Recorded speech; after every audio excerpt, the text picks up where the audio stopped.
Hi everyone, Dave here from New Zealand Outdoor Blades. I'm just your average sort of knife enthusiast. Thank you for joining me. Please feel free to like, comment and subscribe. It helps a ton. Today I'm going to do a little bit of a show and tell, a little bit of a review around quite a unique little knife in my collection, and this is a Fallkniven R2 Scout. And I bought this with a very, very specific purpose in mind. I'd just like to go through some technical specifications for this knife. So again, this is a Fallkniven, so these are a high-end survival type knife that are made in Sweden, and they're very, very well known within the international sort of survival knife community. It has a Zytel sheath. The knife itself comes with a convex edge. The hardness is RC62.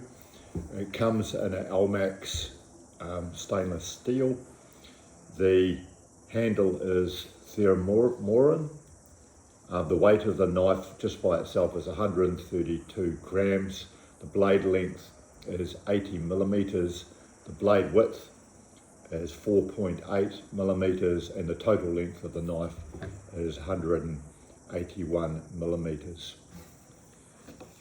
Now I just want to start with the sort of sheath, and I bought this knife second hand. I got a really good price on it, so I couldn't resist. Someone the previous owner stuck some really cool little lanyard material on it. But top marks for the sheath, because the later version of the Fallkniven sheath has a safety catch here, and it really, really securely fastens the knife in the sheath. And even like that, it's hard to get out. So when it's locked, you're never going to lose this.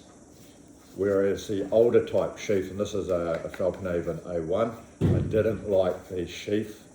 Although I probably wasn't going to lose it, I just didn't really feel that it was that secure without the lock. So top marks on the lock here are particularly important when you're navigating sort of difficult sort of terrain, thick vegetation. It's not uncommon or unheard of to lose a knife if it's not properly secured. Something unique about this knife for me is the blade material is Elmax. Now Elmax is informally known around the world by some people as a so-called super steel. And what do they mean by super steel? Well, it's a relatively modern steel, and they're just saying it's a cut above your average steel.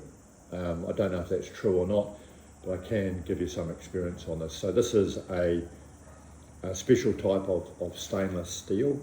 Again, it's called Elmax, and Elmax advertises itself as being an excellent steel for edge retention, a combination of corrosion resistance because it is a stainless steel, great edge retention because it's very hard steel, and it's also a very, very strong steel. So this is why it's a relatively high-end, expensive steel, Elmax. I can vouch for the edge retention. I took this on a hunt in May last year, and I got a deer, and I was cutting up the deer, skinned the deer, cut it up, and it was very, very noticeable that the steel held its edge very, very well. So top marks for edge retention anyway in my book. I do note that as a hunting knife, the blade is very thick at 4.5 millimeters, so it's more of a survival knife than a hunting knife. It's not the most comfortable for cutting up a deer, but it certainly can be done, and that's the beauty about survival knives, is you can use them to do a little bit of everything. A couple of other unique things about this knife is I was looking on their website. It's even been described informally as a girl's knife, and this is not in a derogatory fashion, but it's got a very small handle. I've got big hands, and I admit that this knife is smaller in handle than I would normally be comfortable using. The handle is actually a little bit too small for me, but I can still use it. But why did I buy this? Because I just wanted a compact little all-round survival or utility knife that I could take on long-range hunts, because I do like fixed blades. And I do like to carry survival knives because they come in handy for all range of purposes. But this is a small compact survival knife, so they do admit it's not really designed for people with bigger hands, but nevertheless I'm still able to safely use this. And the fact that it's got such a wide blade is sort of testament to the fact that it is a survival knife, so you can actually use this for heavy duty tasks. In terms of a review, well, I haven't got a deer here with me, but I have cut up a deer with this, and I can vouch for the fact that it's effective at cutting up a deer. And they do have a full tang of sorts that goes right through to the back of the blade.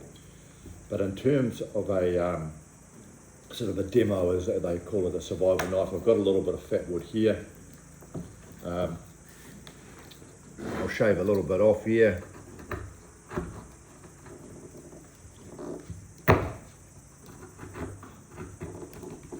And I also use, he's got a nice 90-degree spine on these things, which comes in handy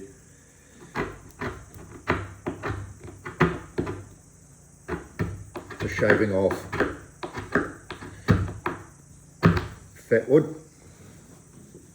So I was able to take apart a little bit of fat wood with this. Let's just see with the ferro rod if I get a good spark with this.